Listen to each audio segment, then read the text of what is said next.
Sino ba namang hindi makaparami ng kanin pag ganito kasarap ang ulam? Tara, tuturo ko sa inyo kung paano lutuin itong garlic pepper beef. Una, mag-iinit muna tayo ng mantika at kawali. Tapos mag-isa na tayo ng bawang. Kunting mikos-mikos lang, pag brown na, ilagay na natin ang karneng baka.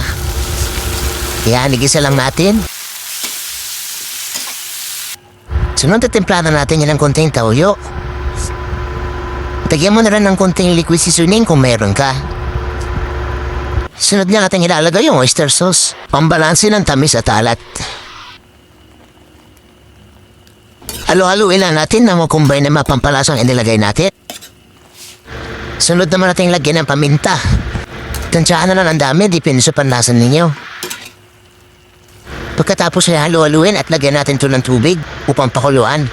Mga kalating oras para lumambot ang karneng baka. Ayan, makaripas nga ang kalating oras, medyo natutuyuan na siya. Isisit aside muna natin kasi magluluto naman tayo ng gravy. Sa pare yung kawali nga, maglagay lang tayo ng mantika. Bumili na nga lang ako ng gravy mix para mas madaling gawin. Inalagay ko na sa mantika at halu-haluin. Tuloy-tuloy lang ang paghalo para hindi masunog. Tapos lagyan naman na ng tubig. Tuloy-tuloy nga rin sa paghalo hanggang makuha natin ang texture ng isang gravy. Ayan, pag ganyan na, pwede na yan. Sunod na nga natin ilalagay ang nakalatang mushroom. Nilagyan ko na rin nga ng kunting paminta.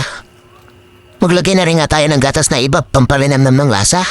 Depende na nga lang sa'yo kung gaano kadami ang gusto mong ilagay na gatas. Ihalo na rin nga natin yung karneng baka niluto natin kanina. Pwede ka nga magdagdoy ng mga pampalasa katulad ng madislarap. Pagkatapos nga niyan, pwede mo nang iserve. At ayan nga, luto na ang ating garlic pepper beef. At syempre, maglagay tayo ng toppings na toasted garlic. Maraming salamat sa panonood!